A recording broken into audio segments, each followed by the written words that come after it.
ઈસુની જય. વાલા મિત્રો,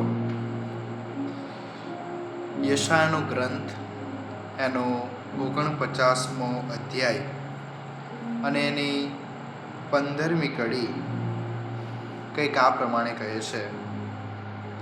પણ પ્રભુ કહે છે, કોઈ સ્ત્રી પોતાના બાળકને ભૂલી જઈ શકે, પણ પોતાના પેટમાંના સંતાનને હિત કરવાનું ભૂલી જઈ શકે.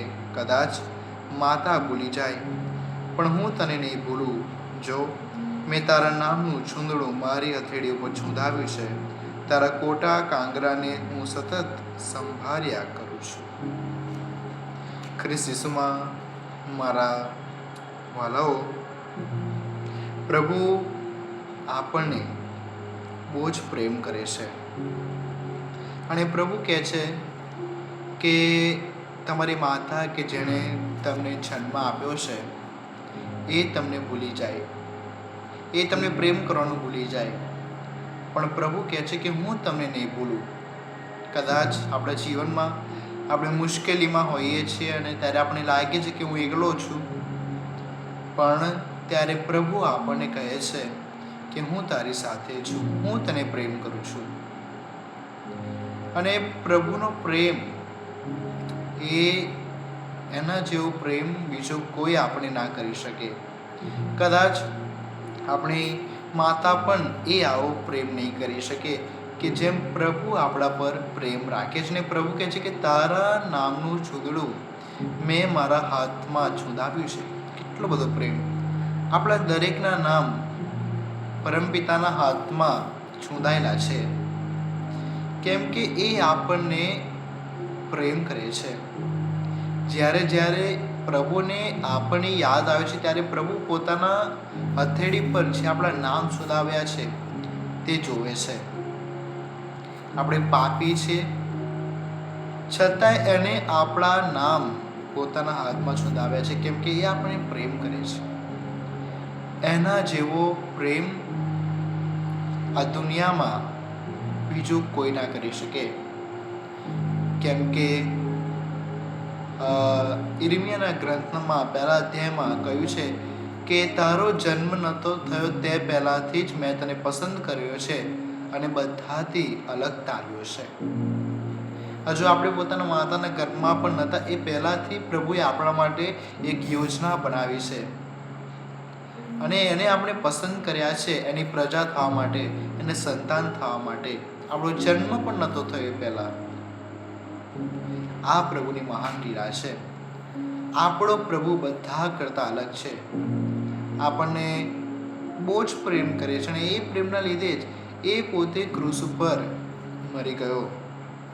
અને બહુ સરસ આ વચન છે કે તારા નામનું છૂંદડું મારા હાથમાં છૂંદાવ્યું છે. આપણા દરેકના નામ પ્રભુના હાથમાં છે. પ્રભુ આપણને દરેકને એક મિનિટે પોતાનો હાથ ઊંચો કરીને જુએ છે. આપણા નામ. પ્રભુ માણસને બહુ જ પ્રેમ કરે છે. પ્રભુ તો એટલો પ્રેમ સ્વર્ગદૂતોને પણ નહીં કરતા હોય, જ્યારે સ્વર્ગદૂતો પણ પ્રભુની આગળ પોતાની પાંખો પોતાના મોં આગળ રાખે છે, કેમ કે પ્રભુ પવિત્ર છે. અને દેવદૂતોને પણ પોતાનું માથું ઝુકાવીને પાંખો આગળ રાખીને પ્રભુની આગળ આવવાનું હોય છે. પણ માણસનું જોઈએ, ઉડાવ દીકરાનું વાત, બરોબર છે ને? પોતાના દીકરાને આટલું બધું કર્યું, એને બાપની મિલકત લઈ લીધી, છતાં એના બાપે શું કર્યું? એને સ્વીકારી લીધો, એને આલિંગન આપ્યું, એને પ્રેમ કર્યું અને એને નવો જબ્બો પહેરાવ્યો. એટલે સ્વર્ગદૂતો કરતાં પણ આપણી કિંમત વધારે છે પ્રભુની નજરોમાં. સ્વર્ગદૂતોને પણ દરેક સમયે પ્રભુની આગળ પાંખ ઢાંકીને જવું પડે, પણ આપણે તો પાપી છીએ, છતાંય પ્રભુ આપણને એવું નહીં કહેતા કે તમે મોં ઝુકાઈને આવો. નહીં, તમે મારા દીકરા છો, મારી દીકરી છો, તમે આવો મારી પાસે, મેં તમને અધિકાર આપ્યો છે. એટલે પ્રભુ આપણને આટલો બધો પ્રેમ કરે છે.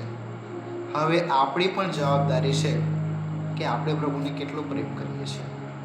આ તપ ઋતુમાં પાપનો પસ્તાવો કરીને પ્રભુની પાસે જવાનું છે અને જે એવો આપણે પ્રેમ કરીએ છીએ તેમ આપણે પણ એને એટલો પ્રેમ કરવાનો. ચોક્કસ પાપી છે, વારાઘડે આપણાથી પાપ થાય છે, મારાથી, તમારાથી, બધાથી પાપ થાય છે, પણ એ પાપનું માફી માંગીને એ છોડીને પ્રભુની પાછળ જવાનું છે.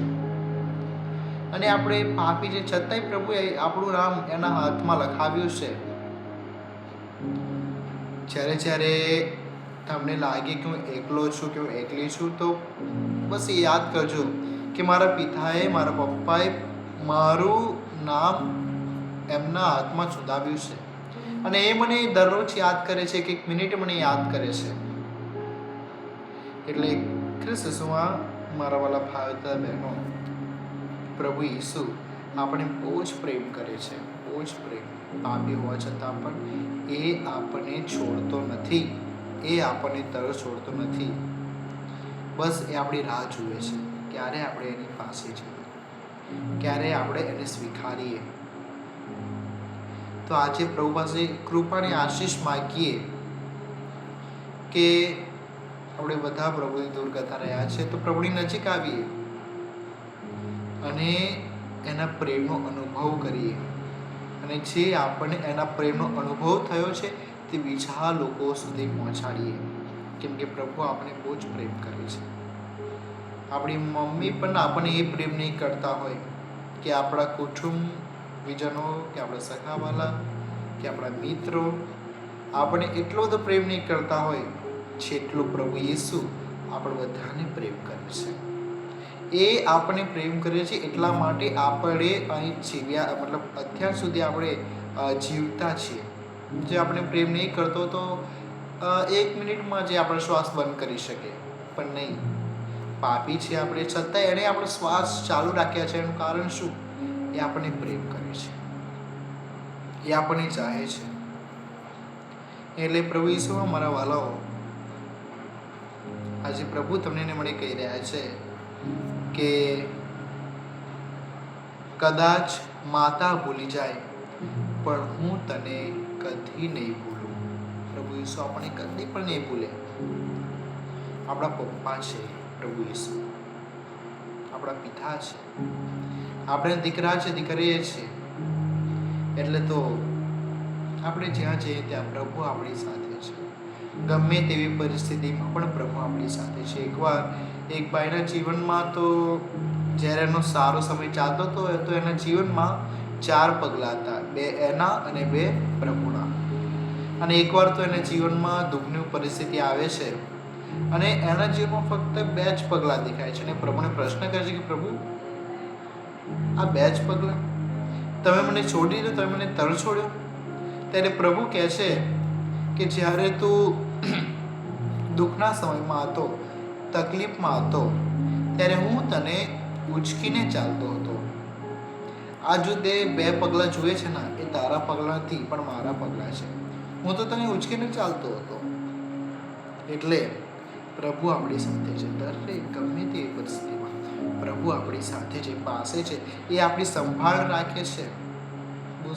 બહુ સુંદર બાઇબલમાં કહે છે ને કે પ્રભુ તું પોતાની પ્રજાની સંભાળ રાખે છે, ગોવાળની જેમ તું એનું સંભાળ રાખે છે.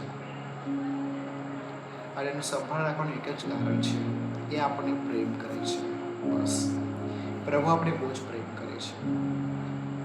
હવે આપની જવાબદારી રહે છે કે આપણે એ કેવી રીતે પ્રેમ વ્યક્ત કરીએ છીએ. ચોક્કસ ઘણીવાર પ્રશ્ન થાય કે હું પાપી છું, કેવી રીતે પ્રભુ પાસે જાઉં?